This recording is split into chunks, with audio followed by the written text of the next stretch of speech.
Here's your host, Alex Garrett. And with me is a longtime friend and radio colleague, Mr. Rob Taub. Welcome to the adapting side of the Alex Garrett Podcast Network. Well, thank you for having me as a guest, Alex. Welcome back. And, this time around, we're talking about World Diabetes Day because when I first saw the Empire State Building was lit up in honor of the day this week, you came to mind because I know that you are an advocate for those with diabetes and as someone who has diabetes as well. Yes. So there are so many misconceptions about diabetes. I don't know if we have enough time to address them all, but here's a great irony. Not only do most people not understand diabetes, a lot of diabetics don't understand it. And tell us what you mean by that. Okay. The first thing that comes to mind is when you talk about diabetes, people go, oh, sugar. Can't have any candy, huh? And it's not that probably any candy isn't good for anyone, but a Snickers bar doesn't do that much to me or affect me negatively. It's the food that affects diabetics are carbohydrate-laden foods, because if you eat processed food and bleached flour, etc., and then those carbohydrates quickly turn into massive amounts of sugar, and diabetics can't process the sugar because you can't make insulin to deliver that sugar to your cells or to eat the insulin up, so the sugar just sits in your bloodstream, turns into fat, and a lot of excess sugar will damage your nerves, and it affects your extremities like your fingers and your toes and your eyes. And if you notice, a lot of diabetics will have huge amount of weight in their belly and their face, and that's where I would gain my weight before I really was fully diagnosed. I kind of looked like Mr. Potato Head. I was skinny everywhere except I had a giant gut and a big florid face. Well, let's talk about your journey for a minute, because obviously you have been someone who tackles this even while doing radio. You make sure your insulin is taken care of and whatnot. So tell us about a day in the life of Rob Taub as he deals with diabetes as well. Well, one of the things that's changed dramatically is how do you know what your blood sugar is at? The method of testing for many, many years was you used a device called the Lancet, which was a little pin, and it would be injected into you. It would cause you to bleed a little bit of blood from your fingertips. Then you would put a strip, like a plastic strip, into a monitor. You'd fill the strip with blood, and it would then tell you what your glucose or your blood sugar level was, and that's how you determined if you needed insulin or if you had too much sugar in your blood. And it's a difficult way. You can't eat. A lot of people don't like you to do it. When I travel to hotels, if you use one of those, the hotel staff would get upset. They wanted you to put it in a hazmat device because people don't want blood being drawn anywhere. It's just not easy to do. So diabetics would test actually the statistic is 1.7 times a day, so not even twice a day. So you don't get an accurate reading, so you don't really know then how to exactly or properly deal with and address your diabetes. Now they make these devices. I wear one called the Dexcom 7, and it's on my arm, and it gives my Bluetooth and my phone continuous readings, so I know exactly where my sugar level is.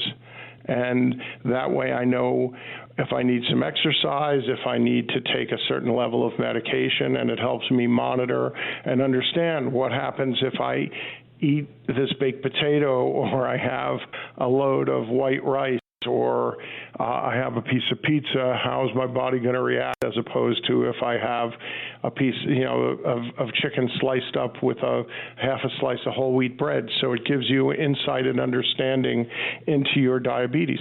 And you are a big foodie. I've been around town with you a little bit, Rob, and you love to go to different spots. So does this diabetes affect the way you eat, or how do you measure and how do you balance it out, really, between having good food and taking care of your health?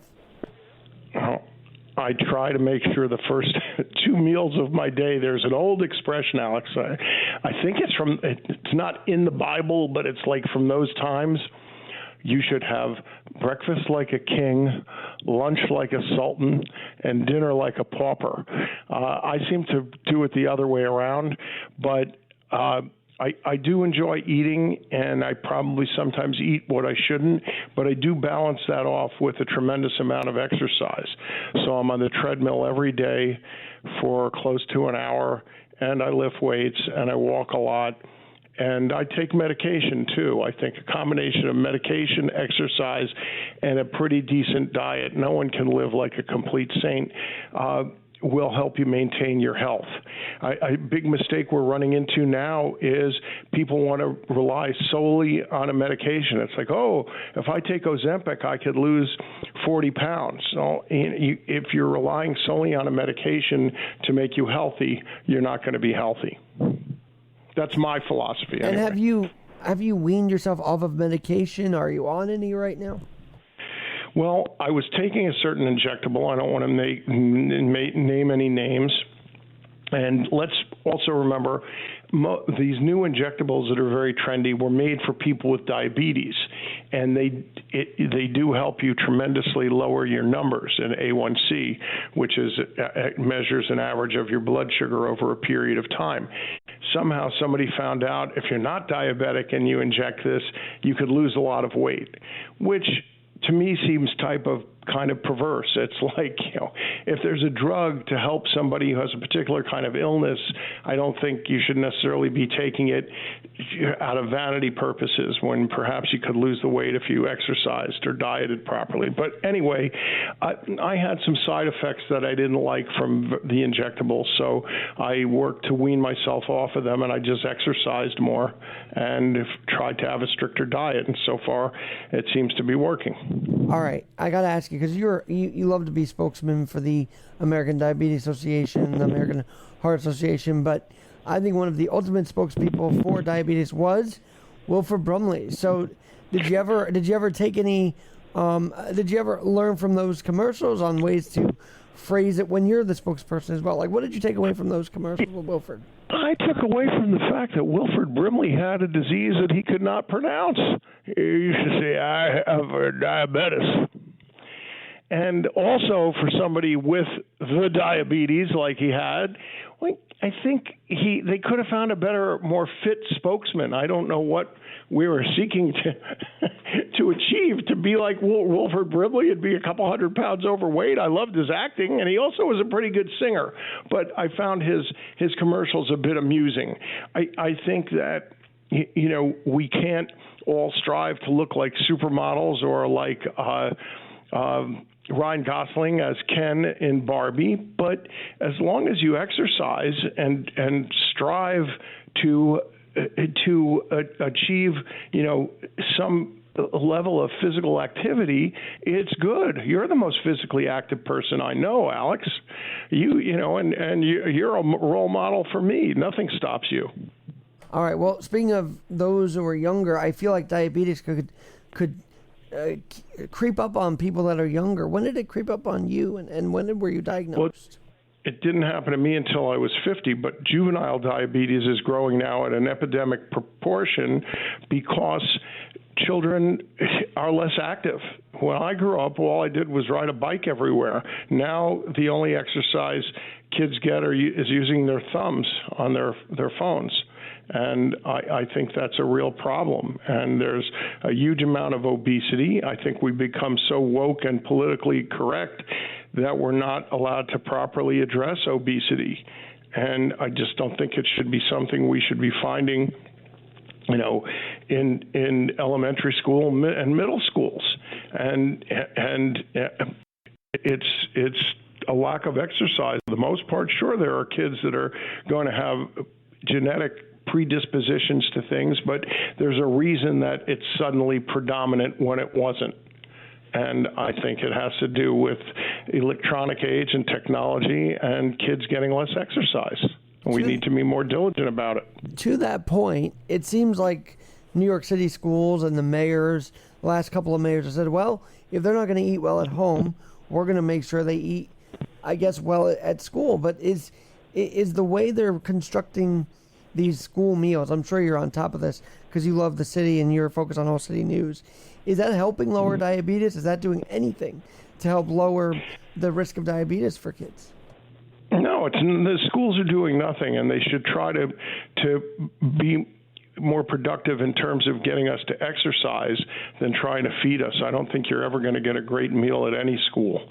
And it's schools looking to control us. I mean, one of the first things they did with children during COVID was stop their exercise and lock playgrounds. That's what I got from Bill de Blasio.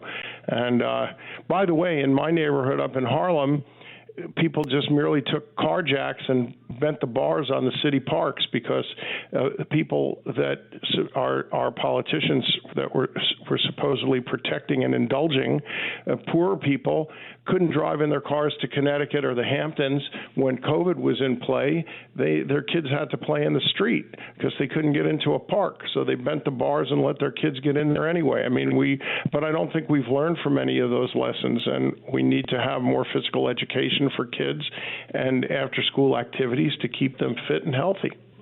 I think I'm going to ask you this because you are a spokesperson.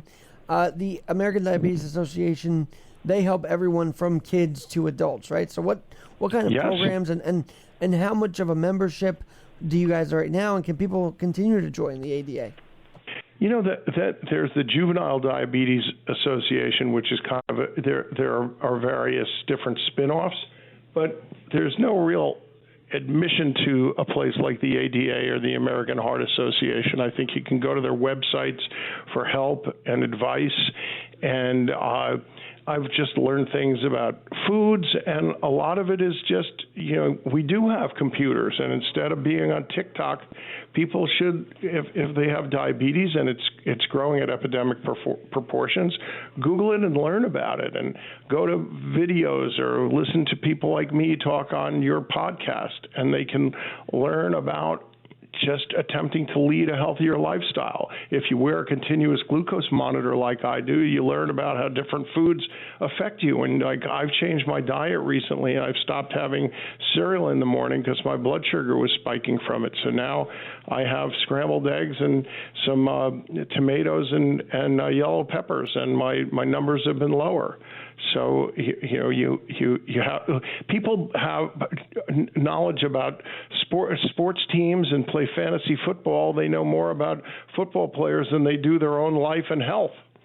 All right. I asked one of our radio colleagues, Amanda Williams, about this on her radio show. Mm-hmm.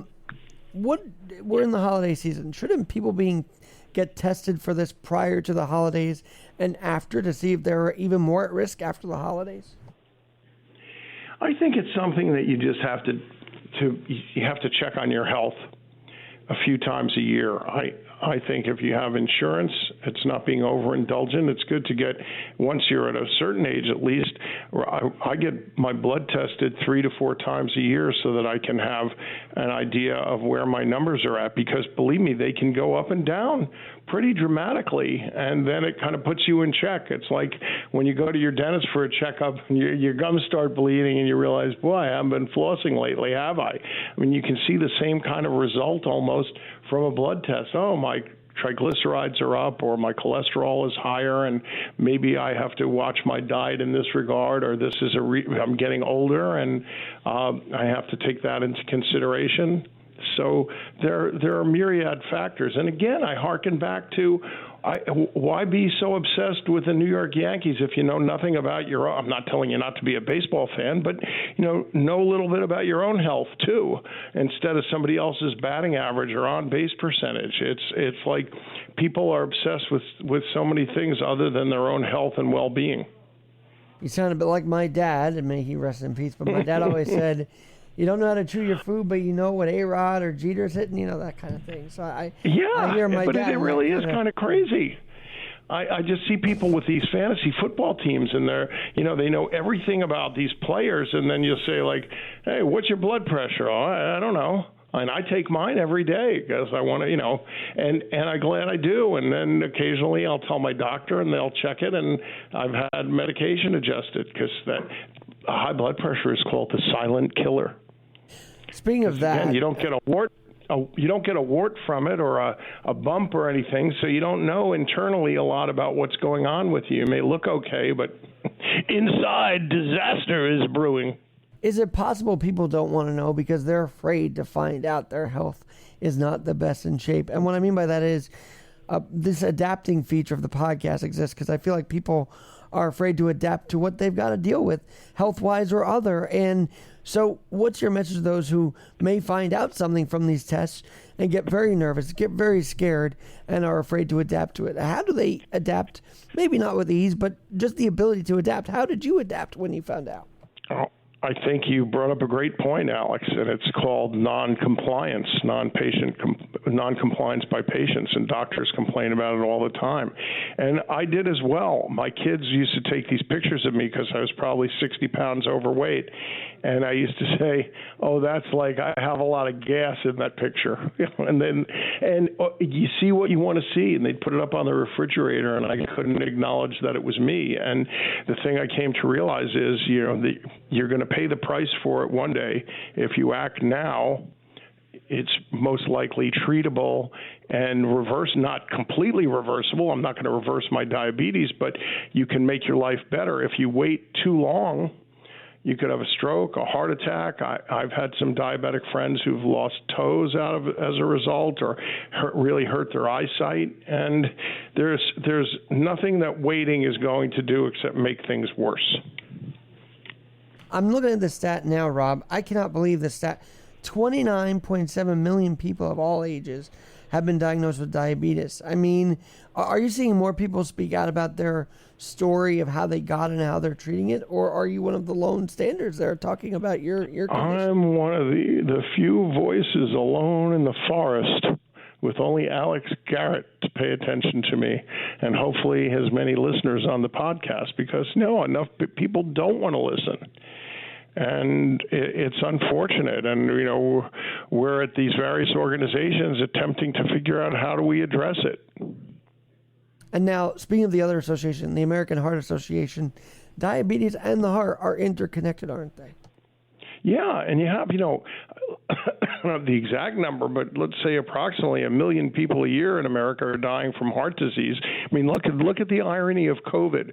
And I'll just say this, I won't name names, but I have a lot of peer friends, I'm 67 and a half years old, who were terrified during COVID.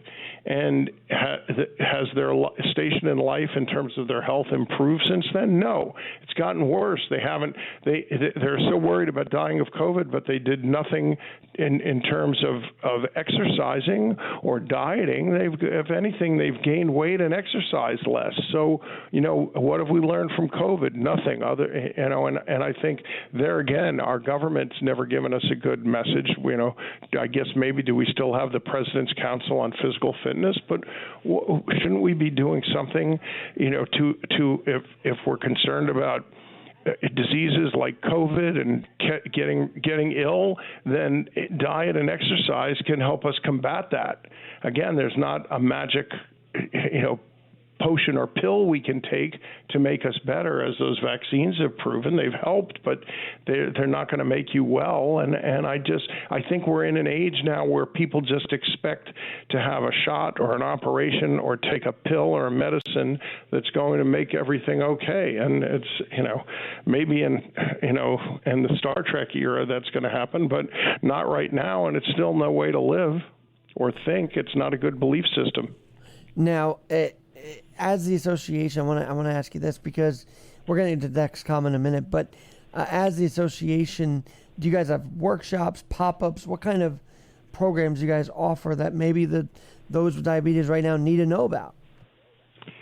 Like with No Diabetes by Heart is the part that I'm involved with, and it's KNOW, diabetesbyheart.org. There are stories from me and other diabetics that tell about our journeys, as we call them, and I think you can learn a lot talking to other people, and can talk about all the mistakes I made, so that what's one of the reasons I do this and I feel so strongly about it. I wasn't perfect. I went a long time really not managing my health and diabetes, and now I can help others so they don't make the mistakes that I made. but it's it seems daunting if you're overweight and you're unhealthy, but it can be a quick turnaround. If you wait 20 more years, your chances are not going to be great. I just had a friend who had 3 heart attacks. He did nothing about his health over a 35 or 40 year period, and then what? You're not going to get good results from a lifestyle like that. At what point did you realize you couldn't be your own doctor? Meaning this was beyond your control. I was fortunate enough to go to Duke University's Diet and Fitness Center, which is a place at Duke that treats diabetes and obesity, and they really helped me. But then I also learned, now that I have these tools, it's like the difference is, and look, both of my parents had cancer. My father lived through it. My mother eventually passed away. But the thing is for the most part, cancer can be finite. Like, okay, we're taking chemo. Yes, Mr. Talbot Lee, or we're going to cure you. And then my dad was cured. With diabetes, you're really never cured. So you have to learn to live with it. You do have to learn to be your own doctor in a way, because you can't call your doctor every day, or you're not going for regular treatments of chemo. You just have to make it part of your lifestyle. I think that's a hard thing about it, is it's self-policing, and it makes it more difficult.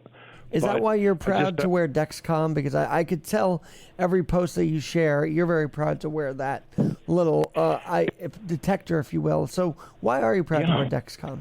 Because it's changed my life, because I know exactly what's going on in my body. So it's kind of having like a life coach on your arm.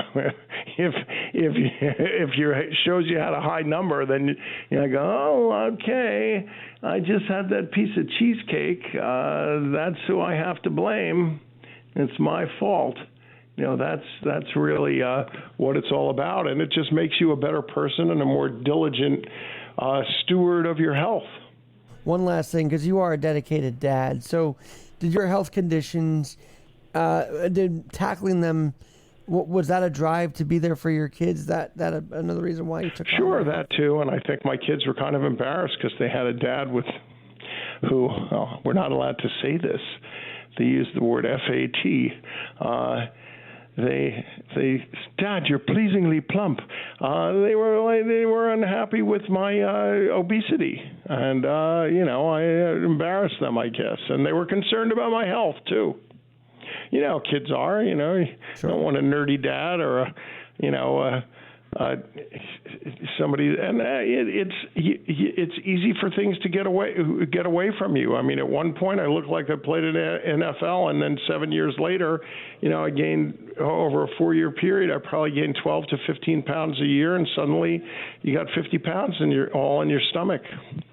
Well, that is. If we were on TV, I'd show you my before and after pictures, but that is a bit daunting, and I know it does take a medical episode for people to wake up. Did it take a medical episode, or were you on top of this as soon as you got diagnosed? No, I didn't feel well. I really, I was 50 and I was exhausted, and I did realize that I was overweight and my clothes didn't fit, and I was tired all the time, and I just didn't feel well. And that's when I went to Duke, and it made me into a new person. But the thing is and that was 17 years ago. So I don't, insurance used to cover it. I don't think it does anymore. So it's not all of us have the opportunity to go to a place that could really help us, which is why, again, you have people like me and various organizations that can help you with diet and advice. And I follow all of these places on Twitter and Instagram and get advice from them to this day. It's not like I consider myself the foremost expert. I learn something new every day. All right. It is World Diabetes Day. I'm sure it's sort of the week here. So what's your message to those who have realized they're pre-diabetic and actually have diabetes? What's your message to all of them today? Put together a plan and a healthy diet and an exercise regimen, and be diligent about it, and you'll change your life. Well, hopefully we'll get you back on radio soon. Miss you. I hope so, Alex. Miss working with you in studio, but we'll be back together again, I'm sure. And for now, okay. That's been Rob Taub. And where can we find you on Twitter again? Rob M. Taub on Twitter and Rob Taub on Instagram. And go to www.robtaub.com. ROBTAUB. Well, I'd love to have you back on because you love to talk about these different things, and you're. I was going to ask you about Veterans Day because I just realized we passed it. And your family, I believe you're talking about your dad's veteran. He was a veteran, right? Yes, my dad served in World War II. He was a plank owner on the battleship New Jersey, assistant pharmacist mate, and then he also served in the Army in the 8th Beach Battalion, known as the 8-Ball Battalion. And his brother, Ira Taub, was a full bird colonel in the Judge Advocate General's office. So they were both veterans. And I know you're very proud of your family and you're proud of your kids, and that's why you're here today, Rob, because you want to keep seeing everybody grow, I'm thinking here. So. And I want to see you and Gabby and have dinner at Hunt and Fish Club. Let's do it. All right, that's been Rob Taub here on the Alex Garrett Podcast Network, a rejoining contributor, if you will. Let's do this more frequently. I hope so, Alex. Great speaking with you.